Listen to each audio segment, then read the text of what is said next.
Welcome back, Cat 5 class. This is just a short video. We're just going to go over some 3D modeling in AutoCAD, which is actually not covered in this course. Over 10 years ago, we did used to cover AutoCAD 3D modeling, but AutoCAD 3D is not the most parametric software out there. There's better options, but Autodesk, which owns AutoCAD and owns Rivet for architecture, 3D modeling for architecture. For mechanical, they came out with Inventor 3D. So once again, Autodesk owns Inventor 3D, also owns AutoCAD and Rivet for architecture.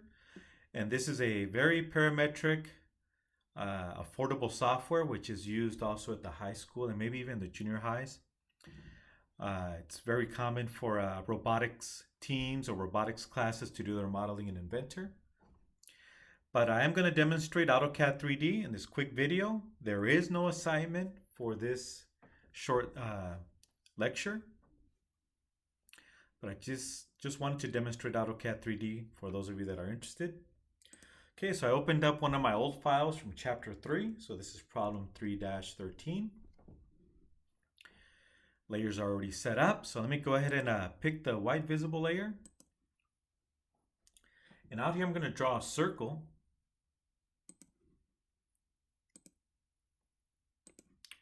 And I'll go ahead and draw a rectangle.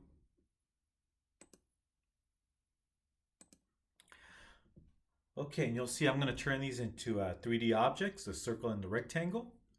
And before I do, I want you to be aware that we're looking down on the y-x-axis, right? Or I should say on the y-x plane. So Z is normal to your computer screen. Just imagine putting a pen perpendicular to your screen. That is the Z, which comes out of this origin here. So you can see we're looking at it from what's referred to as the top view. So this is once again the y-x plane.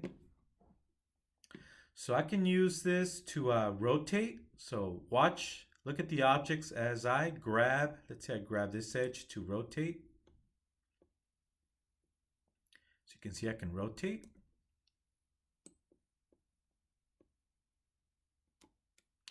I can go back. If you lose your place, you can always click on top and it'll take you back to the original orientation. Okay, you can also grab corners on this box to rotate. Yep, let me try it again, rotate again, so you can see. I can also turn in increments of 90 degrees by clicking on these arrows. In 3, 2, 1, click. See how I rotate it 90 degrees? The top is up here. Click on the other arrow again. Now we're looking at it from the back side. Okay, or at the bottom, I should say, the bottom. And click the arrow again to keep rotating.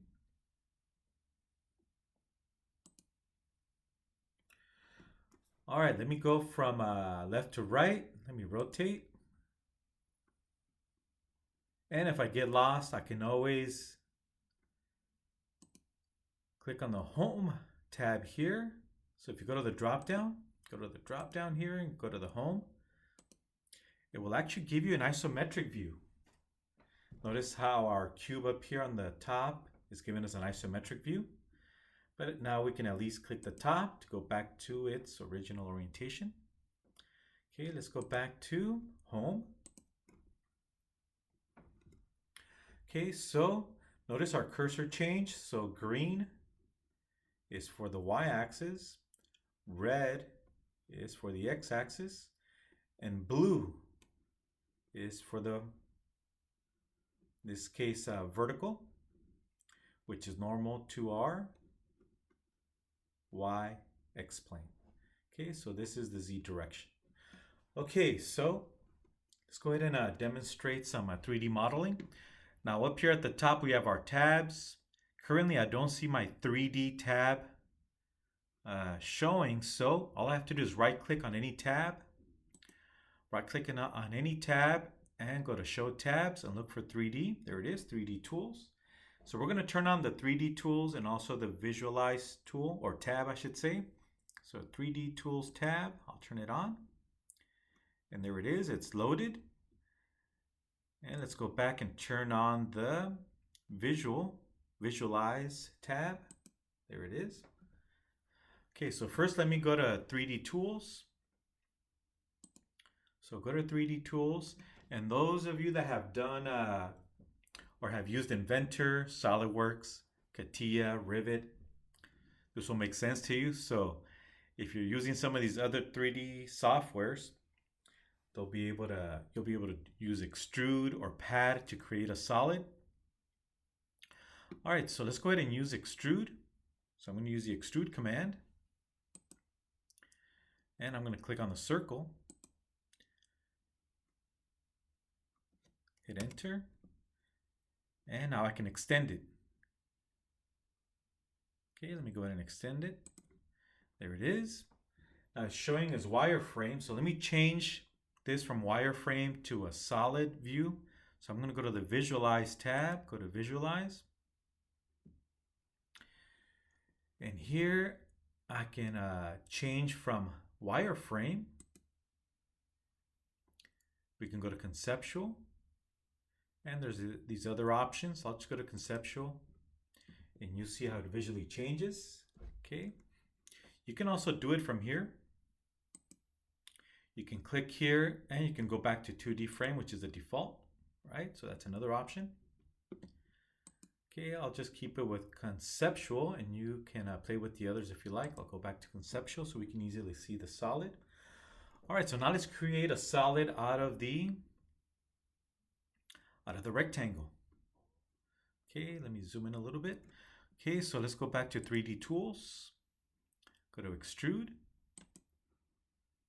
Select the object, so I'll select the rectangle. Hit Enter. And then I can extend it, as you can see. So I'm moving my mouse up and down to extend it. I can type in a length if I want. So if I want to make this 1 inch or 1 unit, type in 1, enter, and there's my rectangular prism. Okay, and if we look at it from the top, that's the way it'll look, right? If we try and look at it from the front, there it is. And we can go to the drop down here and go to home. So that'll give us an isometric view.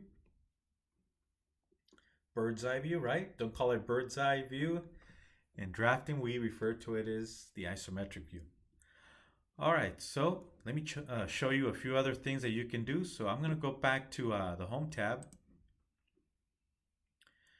I'm going to draw, let's go ahead and do an ellipse this time.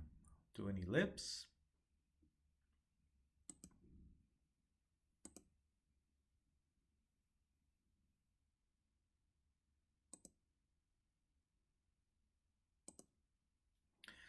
All right, and I'm going to go ahead and draw a line.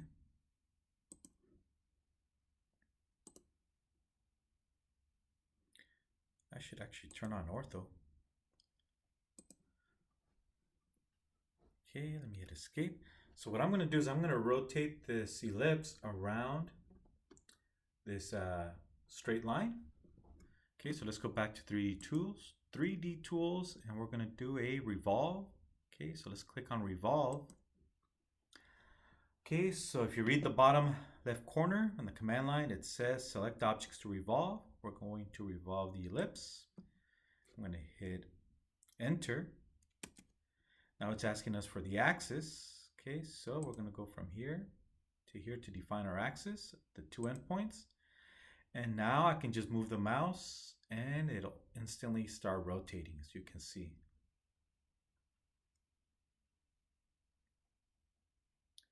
Okay, we can type in an angle, or we can just eyeball it. So we have the option to type in angles if we like. I'll just eyeball it, and I'll just do maybe like a half a revolve or a quarter revolve, roughly.